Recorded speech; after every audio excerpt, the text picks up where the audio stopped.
Hello, everybody. Greetings to those here in the room and also to those online.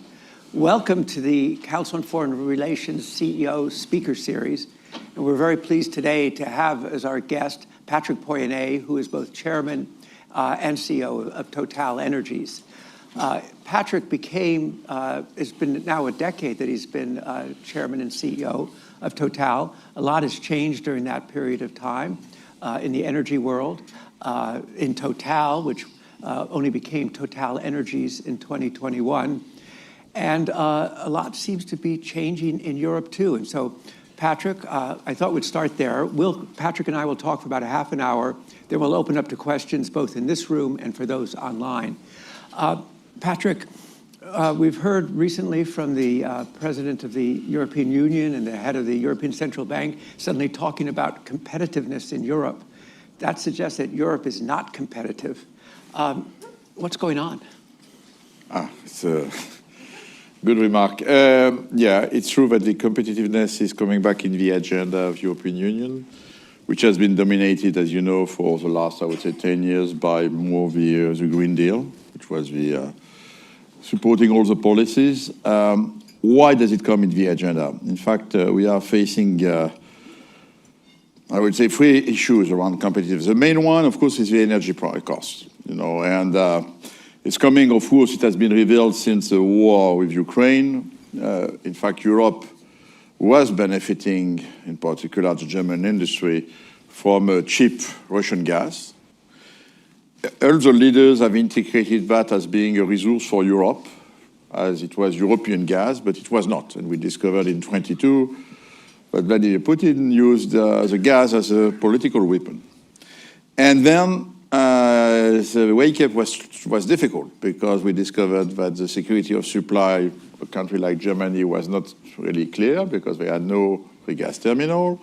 But then we had to import LNG, in particular for the US, and between the US LNG to Europe at $8, $9, $10 per million BTU and the Russian gas at $3, makes a big difference. On the top of that, people should not forget that we have established what we call the ETS, which is a CO2 market, which went since between 2015 some 10, 20 euro per ton of CO2 to today 80 euro per ton per CO2 because it's a regulated market and EU countries and EU Commission have decided to diminish the number of free quotas, so it's more expensive. So you are adding higher price of gas, higher CO2 price, and you are fully desynchronized from the rest of the world. So that's the first topic of uncompetitiveness.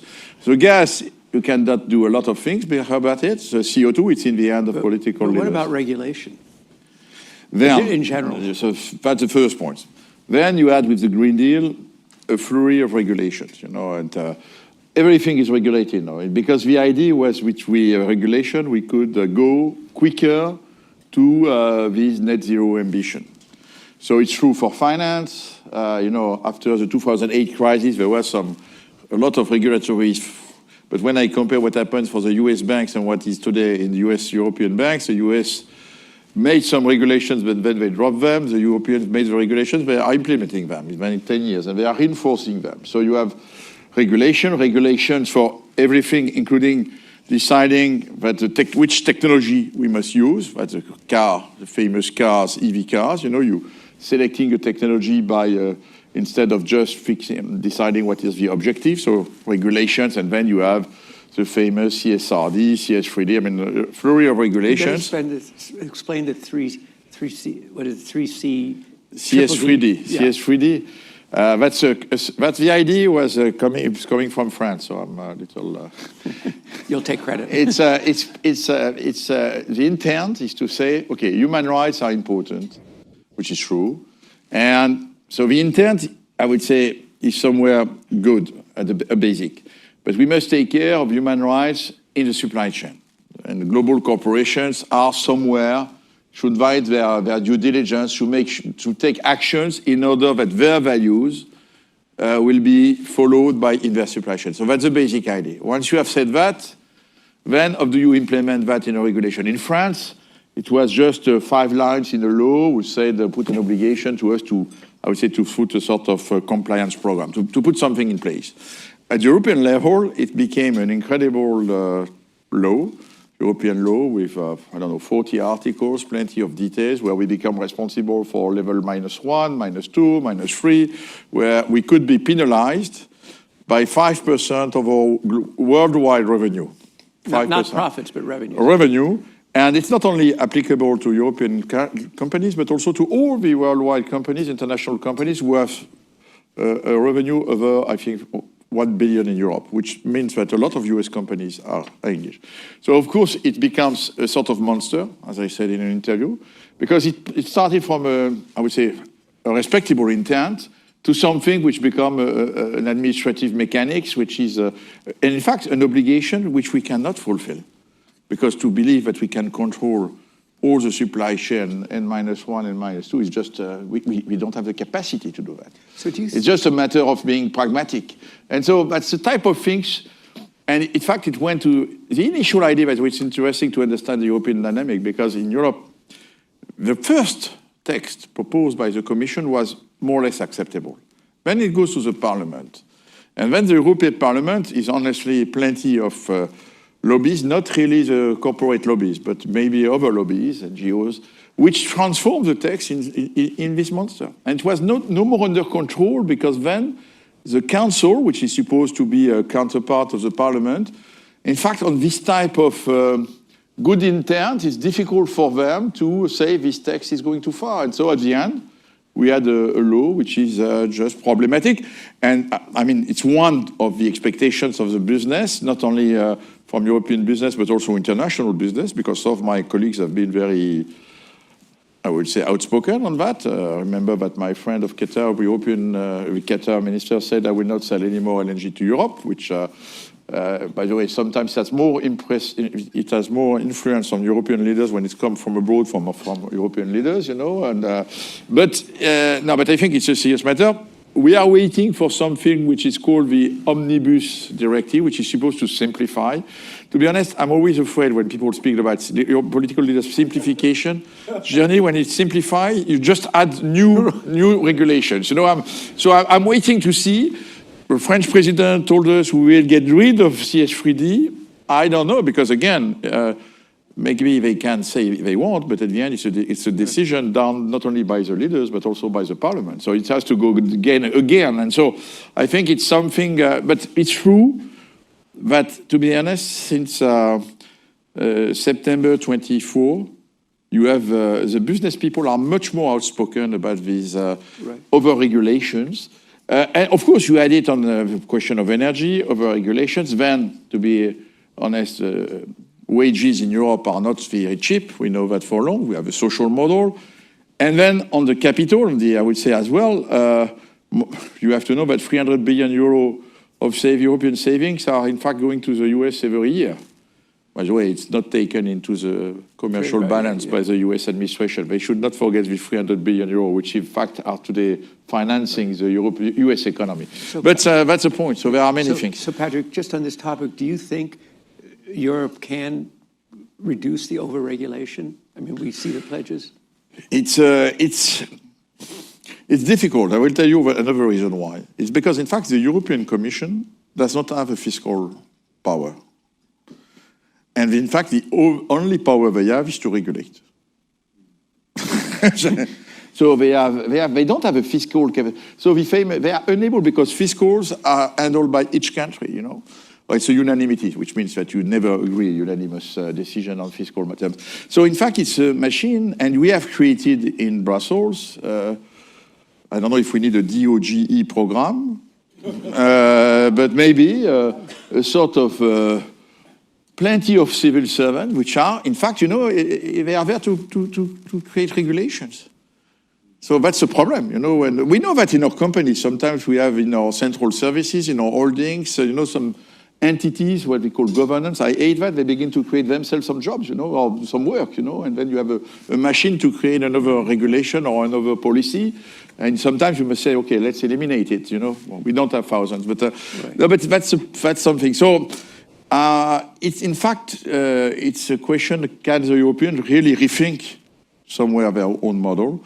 But at the same time, today, we clear, compared to the US, there is no, fundamentally, all that was there is a strong belief that if we want to go to net zero, you can do it not by voluntary demand, but you must do it by regulated demand.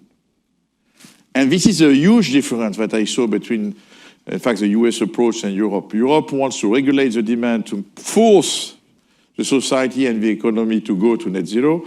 The US, with the IRA, wanted to promote the supply by innovation, etc., and more by the supply and the cost of the products. Okay, with Donald Trump, I'm afraid that all that is forgotten today.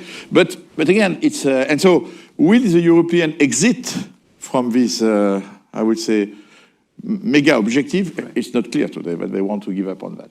So you talked about the comparison between the US and Europe. I was struck when we've talked before that Total is quite interested in making investments in the US. You're the largest buyer of US LNG, and you have country chairmen for the different regions of the world, and apparently you have a country chairman just for Texas. Yeah, I love Texas. Texas is a country. Now, in fact, it's because, when we are an international company, we see the US, and we want to business in the US. But the US is so big, it's so huge, that in fact, we are completely lost. And in fact, for us, we invest in the US in LNG and in electricity. And in fact, the perfect land is Texas, where we are building a new plant, Rio Grande LNG, where we are developing gas plants and renewables, and there is a lot of space. So yes, it's a big country. It's a growing demand of electricity. So it's a nice place. So when I met the governor of Texas, I told him, okay, it's a country, by the way, there was a Texas embassy in Paris in 2049, I think, which is a beautiful old building next to Place Vendôme. It's still there. It's an hotel today. I invite you. And so he was happy. And I told him, okay, we'll have a country chair for Texas, No, but that's true that, in fact, it has been a consequence, by the way, for us, of the Russian war. We were heavily involved in Russia. And I decided to take actions, and we choose Americas, I would say. I said, okay, look, my colleagues, forget Russia. It's because this war has many implications. We need to continue. We are one of the top 3 LNG players. If we want to continue to be among the top 3, growth will not come from Russia. Let's go to the US. So we have we had Cameron LNG. We have selected Rio Grande LNG in Texas. And now we are growing it. Today we export 10 million tons of LNG we offtake from different projects. Number 1, 10 out of 89, so more than 10%. We'll be at 15 million tons by 2028, so we continue to grow it.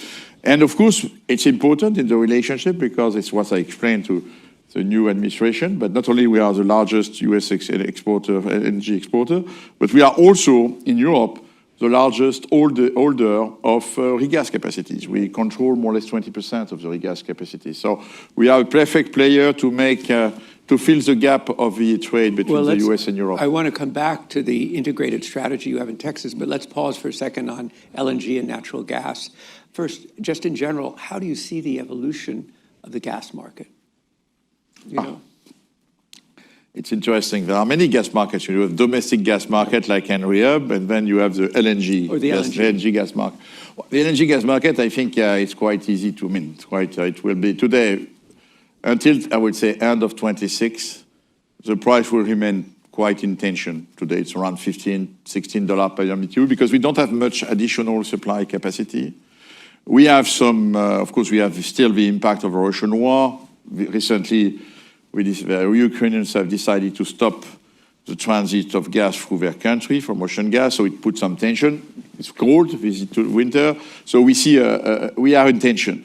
From 27, there is a lot of new capacity coming on stream into here in the US, but also in Qatar. We have all this, and that means that in fact, it's a market more or less of 400 million tons. We will add in 3 years something like more than 30% additional capacity. So it's a shock of supply. It happens 3 times in the last 20 years, and each time that this type of additional supply comes, of course, you see the price dropping because the demand cannot grow and absorb 30% more in 3 years. It will be absorbed. Why? Because the price will drop. So customer will be happy because it's cheap gas, but it's a good news for Europeans. They don't need the Russian gas to come back quickly by 28, 29, 2030. They will benefit from a cheaper LNG price. But it's true, I'm convinced that it will happen. Then it takes time to recover. It's absorbed. It happened in 2010, in 2017, 18, the same type of supply shock. So what does it mean for us? By the way, what we decided, and we have done it in 2024, we signed a number of LNG contract, medium-term contract with Asian buyers linked to oil, linked to Brent, in order to secure our revenues, our future revenues. So we signed from 6 million tons. You could ask me why these buyers are not thinking as me about... why are the buyers not thinking because in fact, they draw some lessons from what happened in 22, and they want to balance themselves their supply. They want to keep part on the spot, but also they are not sure that another event like a Russian war or COVID could come. You know, it has been so disruptions in this market, but they want to protect themselves. So let me follow up on that with a question that involves both foreign policy and at the same time involves gas markets. Obviously, discussion in the last couple of weeks now, and President Putin has been sort of talking about it. Do you see Russian gas coming back into Europe, and at what level? Or is it too soon to say? I mean, I will share with you. I have no insiders' ideas. I know these guys. I think it's a question. I would say, you know, before the war, it was 150 BCM per year, which were coming from Russia to Europe. 120 through pipes, 30 through more or less 20, or 130 through the rest through LNG. It's quite clear that we will not come back to 150 BCM. But that's, I think, the over-reliance on the Russian gas. A number of countries have drawn some lessons, and it will not be the case. I would also say that if there is a peace, the US will have a role in that peace, and I suspect that the US will promote their US LNG, and so they will not leave the Russian gas. I think then you have the Central Europe. I would say all these landlocked countries. It's very difficult for them to avoid to be supplied by Russian gas. You've seen Hungary, Slovakia, Austria. So this pipe gas, which is coming through Central Europe from Russia, I suspect will come back to supply Europe. It's a third of what we had, a little less than a third. Then we have the Nord Stream, these two pipelines. The ones which have been damaged, I would be very surprised that it will be rebuilt, to be honest, and it's completely probably rotten, so you can forget. And the other one, I don't know.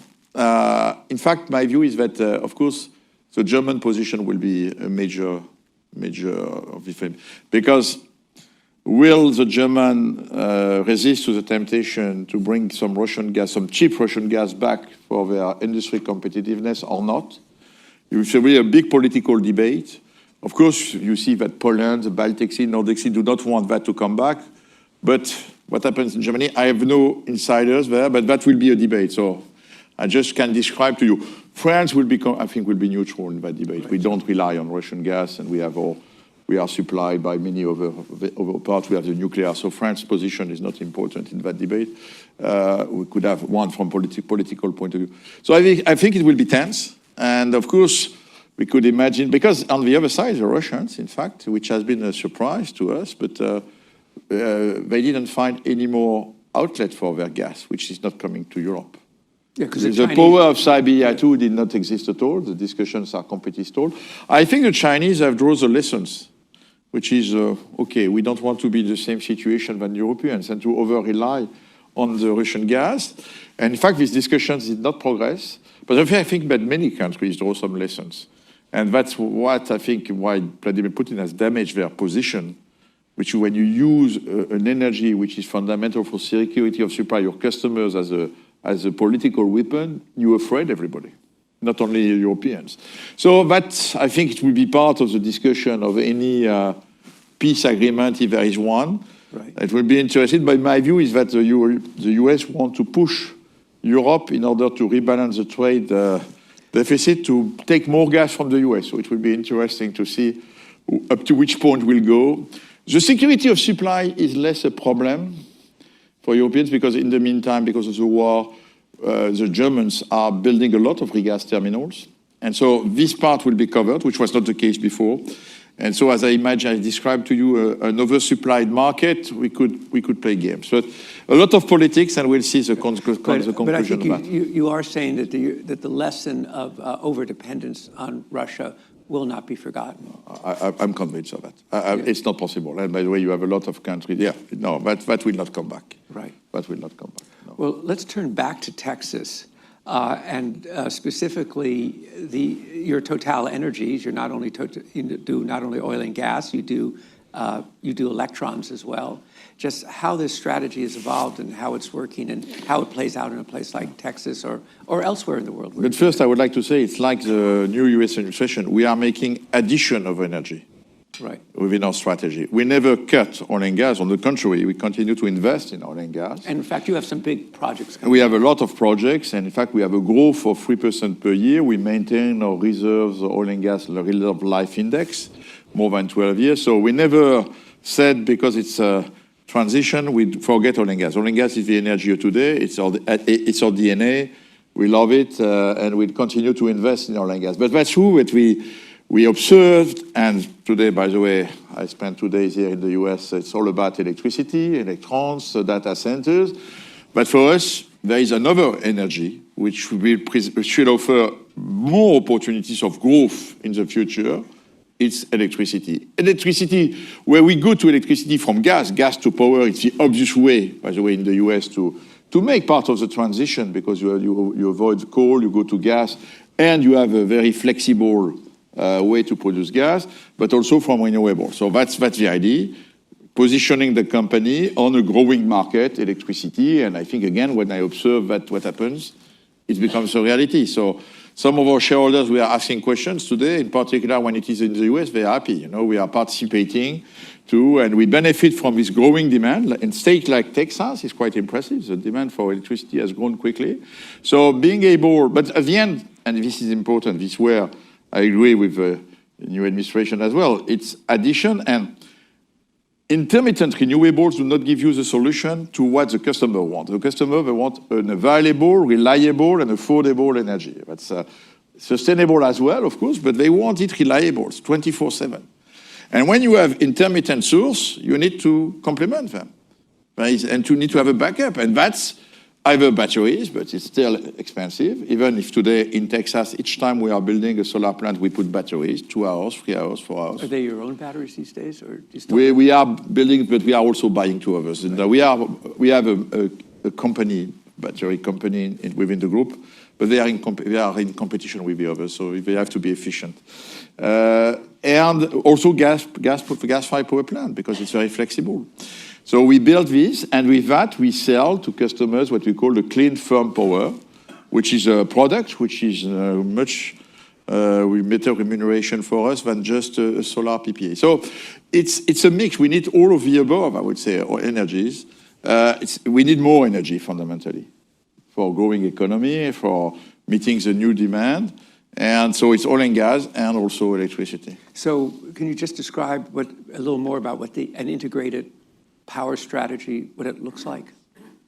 Integrated power, that means that, in fact, people try to resume to renewables. No, because we want to make money, to be clear. So we are there to make profits. It's that we, like in gas or like in oil, we are investing and we are a player in all the elements of the value chain. So we produce from gas plants, we produce from renewables. We have batteries because we need to store. We have some trading business. We have some customers business. And it's all this value chain, what we call integrated power, which allow us to deliver a return of 10% like last year. And so, which is quite good. We made $2.6 billion of cash after 5 years. We have $20 billion of assets. So I think it's, for the time being, it's a success. And so I'm happy to see that other players will come to this electricity. So it's a different energy than oil and gas, which is more complex because you cannot store it. So that's, but it offers as well a lot of opportunities.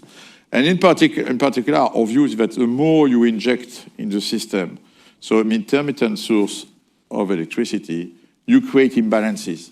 So if you have some assets to manage that, then you can make quite a good profits on it. Right. So You talked about what you're doing in terms of international oil and growing it. What are the geographies where's the excitement for you today? On oil, we are not in shale oil. Shale gas, yes, but gas in the US we love, but oil, I leave that to my big competitors. We are too small there. No, in fact, for us, it has been, of course, Brazil. Brazil, where we have invested in the last 10 years. Brazil is becoming our first country in terms of cash flow in 25. So growing a deep water Brazil, with Petrobras, but we have been quite successful. It's also Africa, of course, historically, Nigeria, Angola. I know we have Namibia.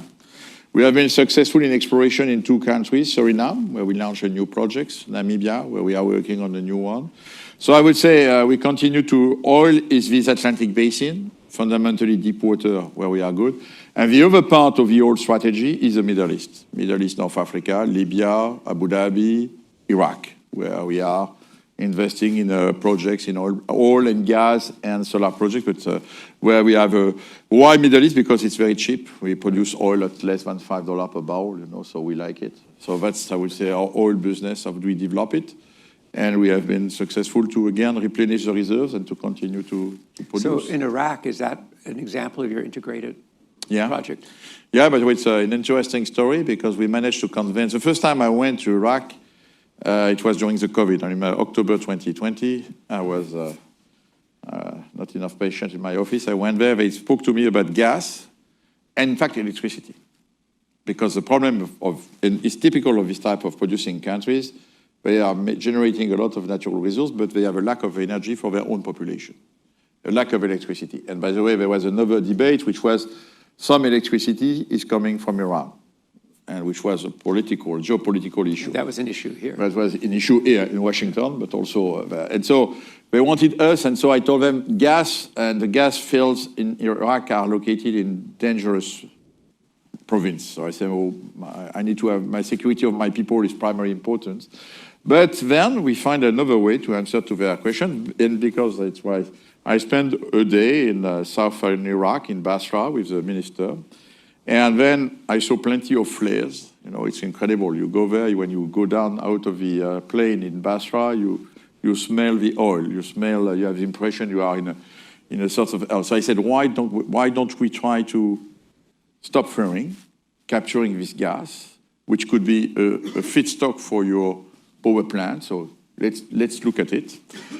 And told me, okay, good idea, first project. Then there is a flat land, so I told him we could put plenty of solar there. So we have a 1 gigawatt solar farm. It came, it's completely flat. And the land is owned by the Basra Oil Company, so it was no problem of... And then, of course, we need to finance all that. So we need an oil field because at the end, you don't make enough money with the stop flaring and the solar. And that's why so it was really the result of our integrated approach, the fact that we are ready to speak about electricity, thinking about solar. We put together all that and we managed to sign a good contract. And today, which is a model, and I've seen that one of my colleagues want to copy-paste what we've done, which is good. Right. We need to invest in Iraq if we want to find the stability of this country. So, and that project is up and running now? Yeah, the project, by end of 25, the first phase of the solar plant will be delivered. The first phase of the stop flaring, an early phase of stop flaring will be delivered, and also the first phase of the oil project. So we have phased it, but it's moving on. It's moving on the ground. Well, we're at halfway point, and I'd like to now open it up for discussion, both here in the room and of course, anybody online. And when I see hands going up, when you stand up, please just identify yourself and short questions. And do we have mics somewhere? Right here. I think the first hand was right there. Thank you so very much for being with us. Ty Grinberg, Georgetown Law, and former Biden Treasury. So as a foreign investor into both renewables and non-renewables in the United States, and a big one, you have an interesting perspective on that marketplace. I would love to hear what you think the future of your investments into the renewable space is in the US, how the transferable credit market has affected those investments, and given the legislative uncertainties, what you see as sort of the future of that when you talk about this combined supply for electrons, right? Traditional and non-traditional. Do you keep building out that way if this stops or not? No, again, the strategy of a company, we need to, in energy, you need to keep consistency. You can adapt sometimes the pace, but you need to keep consistency. So I will not abdicate on our model, I think, because it's also meeting what the customers are looking for. So be clear. Then, of course, to be honest, we have to listen. Offshore wind, no way to progress in the next 4 years. So I decided to stop the project in New York Bight, just because it makes no sense, 0 cents to spend money. But the concession we have is for 40 years, so we'll come back. This one. Then onshore solar, I think, I'm not sure there is a big debate. I know that Elon Musk, he loves solar and batteries, you know, he considers it the best energy, so I discussed with him. I explained, by the way, yesterday to the US administration, but in fact, the IRA somewhere was linked to the idea that you have the IRAs, the fiscal support is more important if you are using US solar panels.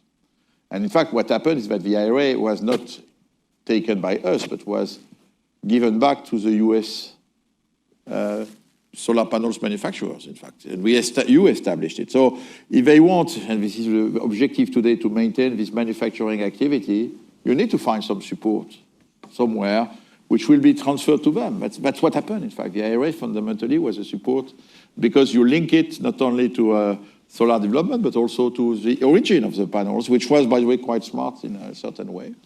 This is what we should do in Europe if we want to have some European solar panels, you know, and otherwise we are buying Chinese panels. So there is, and again, so I think, and what I observe as well is that these onshore renewables have been developed in many of the Republican states, you know. So there will be a very important reconciliatory act or law, I don't know what you call it, a budgetary law in 25. We need to observe. I think we have an uncertainty during 6 months, a year. We'll see what will get out. I'm quite optimistic that something will remain. And what I told, I reminded to the new Secretary of Energy is that, in fact, during Trump 1, there was some support which remained for solar. Lower, but there was some support. So this is there is an ideological debate, but then you have a pragmatic one. And I think I'm confident that the governors and all these, I would say, states, authorities are pragmatic somewhere, they see so. There is a debate about onshore wind in between. Maybe we'll have to repower instead of installing, but there is business. At the end, what is clear, and it was interesting to look to I had the opportunity to ask a question to President Trump when I was in Davos, and if you look to what his answered, he said we need more electricity from any source of type of source. So they are fundamentally driven that we need more electricity today for data centers and this AI war. So I'm reasonably optimistic and we'll continue. So we have projects, we continue to on them. I see many hands. The lady there in brown. Great, thanks, Dan. Elisa Newman-Hood, I'm General Counsel of Accelerate Energy. We have owned and operated LNG regasification capacity worldwide for about the past 20 years, headquartered in the great state, or perhaps I should say great nation of Texas. You spoke in your remarks to the impact of tariffs and the potential trade war on LNG purchases in Europe, but I was wondering if you could expand that to speak to the impact of that on the international LNG trade, particularly in Asia. Tariffs. I don't know. I mean, honestly, by the way, I think, you know, putting tariff on LNG to China, at the end, the Chinese will find LNG elsewhere. So now you can recirculate. That's why the reaction, the Chinese have put 10%, but they know it has no really impact because instead of buying US LNG, they will buy Australian LNG. And in fact, it's a company like TotalEnergies. We have a portfolio of 40 million tons. We'll have to arbitrate according to the tariff, you know, and we'll optimize it for our customers. So, I mean, I'm not sure, and I don't see as the US, who want to have an idea of energy dominance. To use the energy, to establish an energy dominance is on the if you begin to use tariff to do it, might be contradictory, you know, and including the tariff on the Canadian oil sands. As a European refiner, I'm fine, huh? No problem. I'm happy, to be honest. And we've seen, by the way, the European margins going up because of this threat of tariff, because it will be damaging the US refiners, but not really the European one. So, I mean, on energy, this tariff might have some strange consequences. So, as I think at the end of the day, beyond, I would say, the global rhetoric and objective, you have businessmen, they are all businessmen, the guy is in charge of the White House today. So then pragmatism will come back on this energy part. So you cannot have a will to use energy to dominate and at the same time to create plenty of imbalances. So let's see, I'm not so afraid. And by the way, for a large company like TotalEnergies, again, generally this type of dislocations are more opportunities than risks. We can use our portfolio to try to manage that. So I think there's one question online. We will take the next question from Kimberly Reed. Hey, Kim, here of the expert under President Trump during the first term, and just finished leading the transition team for Exim. So thank you for all you're doing to support U.S. exports. But I guess actually now many of us, including myself, are on corporate boards. And just with all the changes that we're seeing, your thoughts on how boardroom discussions and governance are going for companies like yours? the governance of boards, if I understand, was a I question didn't about. quite understand. I'm not sure. Yeah. I'm not sure to see what is the link. I mean, what is the specific question of board governance? So with all the changes we're seeing in the United States right now on reporting of environmental standards, of ESG, of DEI, we're going to see a lot of changes. There's going to be some changes on public company board and boardrooms. And just from a CEO perspective, what are you all thinking about and talking about right now? You're a French company. Yeah, I'm a French company, but I have a board. Huh? Like others. Notwithstanding. I have a board, and by the way, I'm chairman of the board and CEO, like most of my peers in the oil and gas, at least the US oil and gas, not the European oil and gas. I would say, a board, it's a sum of people which have different point of view, which are, I would say, mirrors, which help us to think, which are discussing strategy. I don't see, honestly, it's stable, a board. It's not a question of fashion, so we resisted to have I don't like a board which represent each group of minorities. It's not the way we build a board. We build a board with experienced people. Our board is 50% French, 50% international. We have been a big evolution, some representative North America, by the way.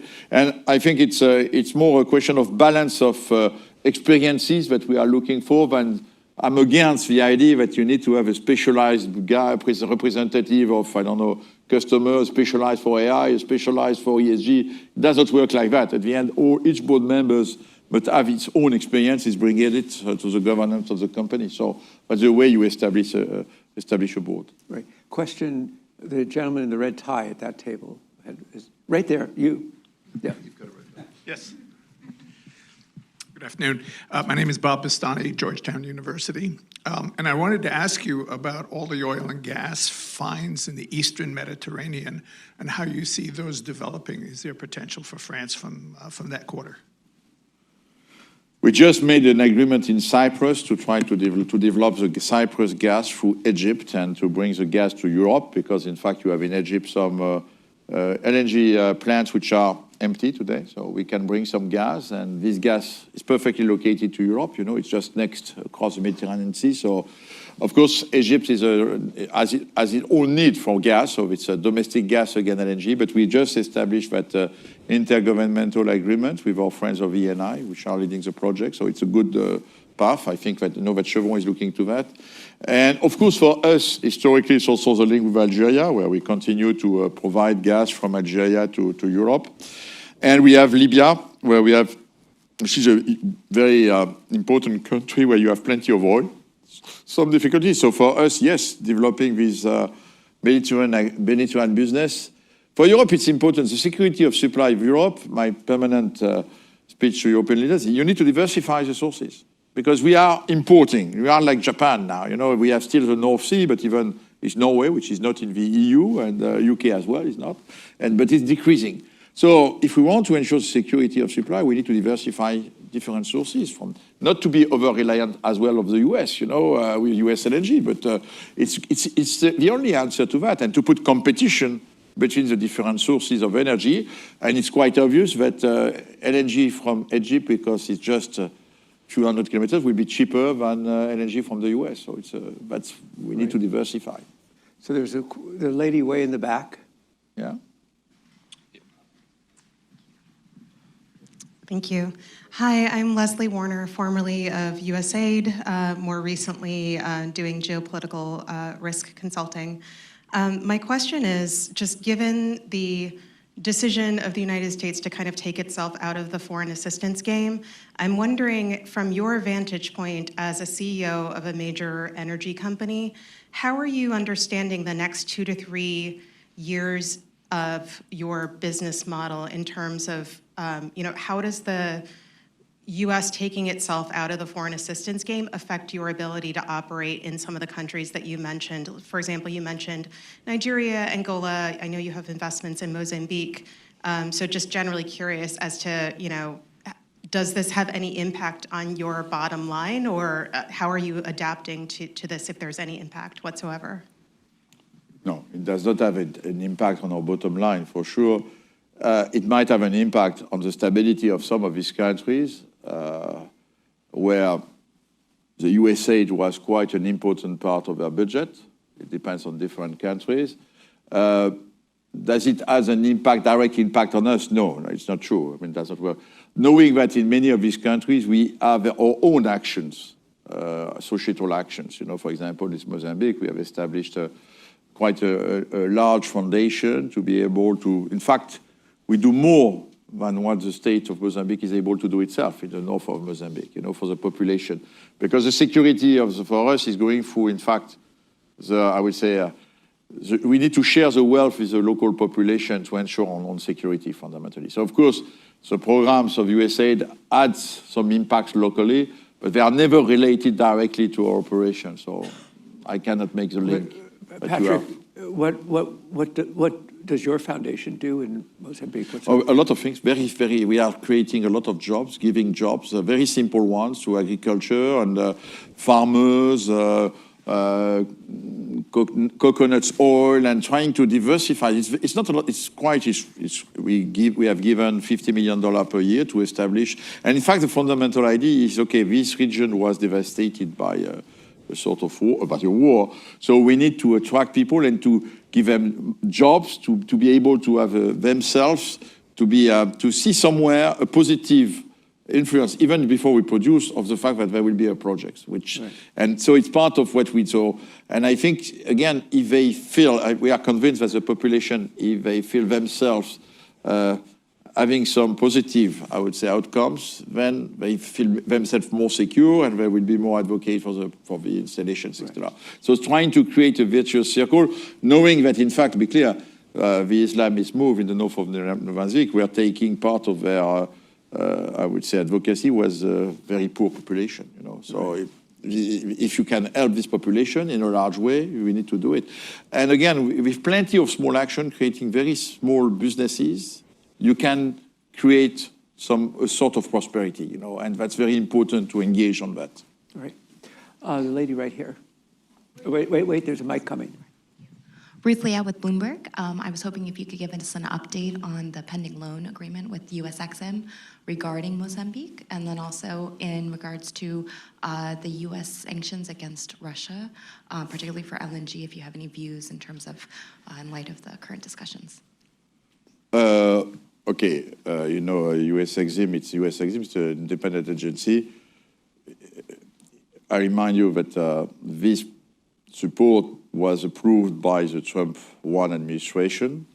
I have the impression that the US administration wants to promote the role of gas throughout the world, so we are discussing, and we are waiting to have because the US EXIM today, I would say, is not fully functional because we are in transition.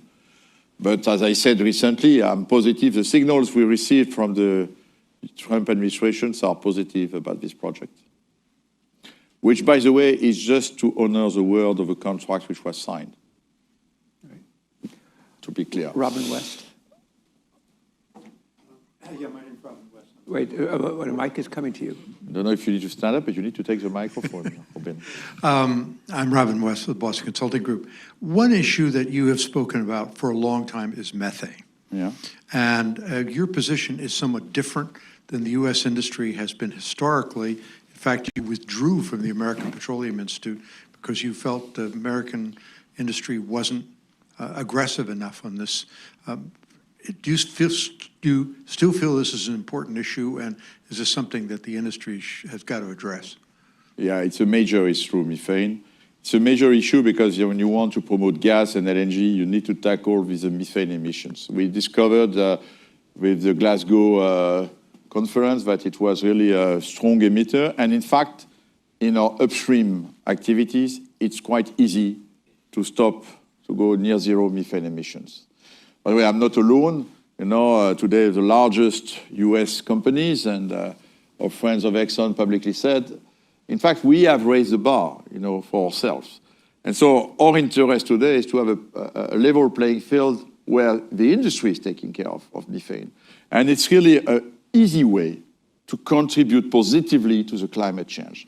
We in Total, we have managed to reduce, it was 50% between 2010 and 2020. I said it will be minus 80% between 2020 and 2030, so 90% in 20 years. We have already done more than 50% in the first 5 years, because it's just a matter to think about it, stop venting, stop flaring. There is no huge investment. The old facilities are a little more complex, but we can do it. So that's why, by the way, I've taken the lead with Amin Nasser from Morocco and Sultan Al Jaber from NANDOC, of the famous OGDC, which was created in Dubai, and methane is the top of the agenda. We can tackle it. And I know that that's why in the API I was not comfortable, because I had the impression it was dominated by the smaller independents, you know, and I think it's not the level playing field we must establish. Since, by the way, I've seen again, my key, there is a consolidation, by the way, in the US shell, which is good. I've seen my main partners raising the bar like us. So I think again, for me, I think and honestly, this is a topic where we, in this industry, we can answer to the people who said gas is detrimental. No, we can manage it. Not only upstream, we can manage it also during the transportation phase. So let's do it. That's all. So I said that publicly when the new administration came. I think you can deregulate, but sometimes the regulating is not helping you, you know, and it's, and again, this will come, this is part of, I would say, the normal way, the permit to, the license to operate. Our license to operate is going today for the oil and gas industry without impacting the cost of our products. It's not true, neither my profits, to be honest.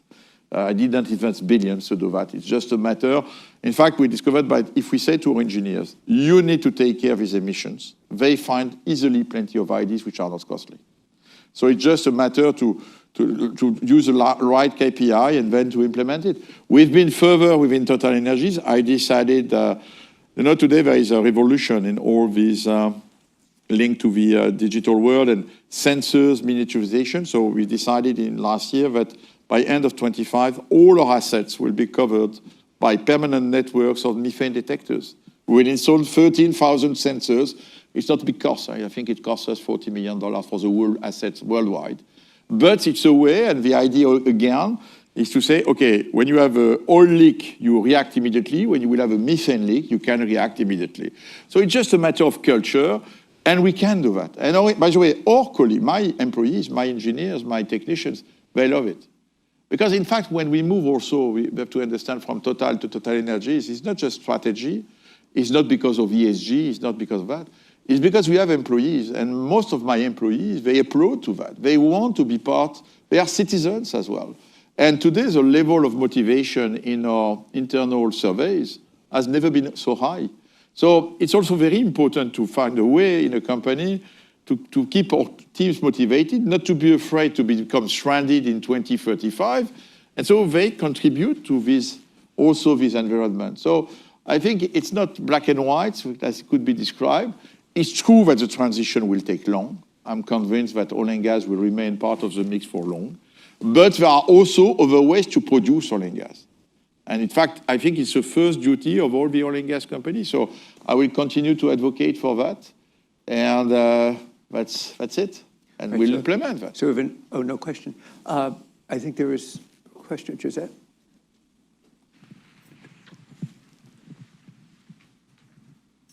Hi, Dan, and thank you. Josette Sheeran, CEO of Firefly, former chief energy negotiator for the U.S. under Condi Rice, and Texan. As you know, Texan loves our oil companies, and if we're asked between national security and energy independence versus sustainability, even though they're very innovative, that debate is kind of over there. I'm interested in how you see the balance that you're striking now on this issue when you said that, never again depend on Russia. And also to bring into a current debate, it is true the UK and Norway are not in the EU, but Denmark and Greenland are. And Greenland is up in those seas and has vast resources. Why do you think it's been ignored? Well, it's going out far from my knowledge. I mean, I visited to Greenland as a tourist. It's a beautiful country, but I have little understanding about the Greenland situation, to be honest. I think, again, okay, but your question is quite complex in going different directions. There are about There was many about questions four and sub-questions. No, they are related. No, but again, fundamentally, it's a debate around energy. For me, I mean, I spent 25 years. There is one word which is dominating all these three words. It's first affordability. Affordability. It's just fundamental to be able to deliver an affordable energy. Of course, it has to be reliable. Security of supply came back. It was obvious, we discovered the war, but it was maybe more complex. Some people do not have access to energy, so we know that it's fundamental. And then you have the sustainability debate. But what I'm convinced is that we will not progress on the sustainability if we cannot at the same time ensure the affordability. And that's one of the complexity, because in the transition phase, we must maintain the existing system, oil and gas, which you today, and at the same time build a new one. And so, of course, it's another cost. By the way, we know that as renewables are intermittent, we need to have the backup of the existing one. So that's the difficulty. And what we face today in many countries, in the US, but in Europe, you cannot imagine the price of electricity is becoming one of the major topic of the political debate. And so, we have to be careful not to become an argument for the anti-sustainable guys or the most conservative, I would say, parties who are using it against, I would say, the sustainability. But it's a reality. Elections after elections. So we are democracy, We cannot consider that the elite is right, whatever the people think. A democracy, we have to listen as well to the people. And so it's true in the US, it's true in Europe. So finding this right balance is a huge, it's really why, by the way, our job is incredibly committed. We have to be committed because this is permanently what we have to do. So I'm far from your answer on Denmark and Greenland because I think I'm not personally there. We'll leave that for next time. Okay, no, I don't invest to be clear, I've decided not to invest in oil and gas in Greenland when I became CEO. There was plenty of good ideas. I say, okay, it's too dangerous. I don't want to have a Macondo in Greenland, So I prefer to invest in safer areas from this environmental point of view or ecological point of view. Kevin? We'll try and get all the questions in, but it'll be challenging. Thank you. Thank you, Dan, and thank you, Patrick. Kevin Buck from Clearview Energy Partners. You talked about the deregulatory bent here in the United States and the competitiveness trend in Europe. I guess the question I would ask is, there's two schools of thought you're hearing a lot, probably. This is a cyclical downturn in a march towards greenhouse gas emissions reductions, a slowdown maybe, or a structural change. Maybe we're headed to a different regime, maybe one where geoengineering or other mitigation methods take place. Do you think this is a cyclical change? We're just seeing a change in the appetites of government and public? Or are we seeing a structural change where the actual direction is changing? Thank you. I don't think, structural in 4 years is difficult. You will have some pause, but I think there is an issue to solve. You cannot, maybe we need to go, I'm convinced, not maybe, to be more pragmatic on the way we tackle the issue. More pragmatic, that means that for me, and this is a debate in Europe, we don't need today to put into action or to invest in the ultimate solutions. I will take you an example, maritime industry, shipping industry. People are speaking about methanol, e-methanol, ammonia. There is another way to diminish the emissions from the shipping industry during the next 10, 15 years. It's just LNG is available. If we want to be pragmatic, do we immediately go to the end solution, which is expensive, because nobody in the shipping industry is ready to pay for e-methanol, nobody. But we could immediately abate by 20, 25% the shipping industry emissions by just using LNG gas on board. This is a pragmatic solution. So let's do the transition in the right way. And I don't want to invest my capital in expensive solutions. I prefer, it's the same for the sustainable aviation fuel. E-fuels is very expensive. I don't need to invest in an e-fuel plant in 2025. Today, I can produce SAF from used cook oil, from animal fats, which is less expensive, which the customers can use. What I need is mandate. Because I can tell you on the SAF story, look to what happens in the US. It's very impressive. I was discussing last week with the CEO of Signature Airports. There is no mandate in the US. So the voluntary idea that people are ready to spend more money with SAF in their jets is completely wrong. He told me there is an oversupply today. I don't find the customers, except in California where there is a mandate. So but again, people want us to invest in e-fuels, but e-fuels is for 2040. So we need to rank the solutions. And the problem that I see is that we don't progress enough quickly, because if we are stuck by having the ideal solution, we don't do what is available, because gas is a fossil, we cannot use LNG for shipping. But again, we can abate the emission by 20, 25%. So let's do it. That's, I think, the pragmatism. If we go back to pragmatism, then I think we can combine the progress in lower emissions and keeping the affordability of the energy. Right. And this is the only way to make it, to progress really. Run right here, the lady right here. Merci beaucoup. Simone Williams, nuclear security and nonproliferation researcher. My question for you is now transitioning to a different energy source, nuclear. It's a reliable, very powerful energy source. I'm curious how you and your company think through translating that and translating why it is a good source of energy to be used, knowing that nuclear also has a bad reputation. A lot of communities are fearful of it. I believe nuclear is part of the solution in the transition. That's clear. It's obvious. It's decarbonized energy. It has other issues with the nuclear waste. But we in TotalEnergies, we know nothing about nuclear. And so I've decided that we don't invest in nuclear, because again, it's a real different technology. It's very capital intensive. And I have another view, which is to combine the balance sheet of a publicly listed company with the liabilities of waste nuclear fuels is quite a challenge for the long term. And so but again, I understand the efforts which are done. Maybe fusion one day we could look to fusion, because you don't have always waste, you know. But there are some progress. But again, I understand that some countries, well, of course France is doing it, but others are looking to nuclear as part of the mix.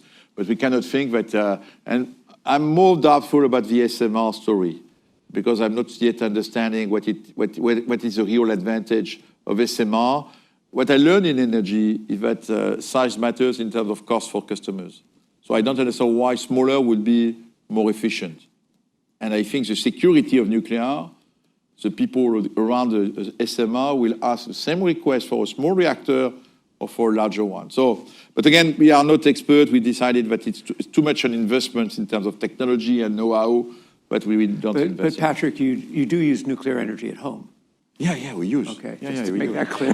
No. Not only I'm using, but I said to the French government that if they want us, we are an electricity supplier. I'm ready to make a big PPA with my friends of Electricité de France to find they could, like we do, by the way, we are off-taking US LNG. I could off-take nuclear power, being an off-taker, and they could finance their new nuclear somewhere thanks to our balance sheet, like NextDecade in doing that in Rio Grande. So I have no problem to buy, but to invest or to produce, no, we know nothing about it. So Patrick, this has been a very insightful and wide-ranging conversation. And please, everybody, join me in thanking Patrick Pouyanné. Thank you.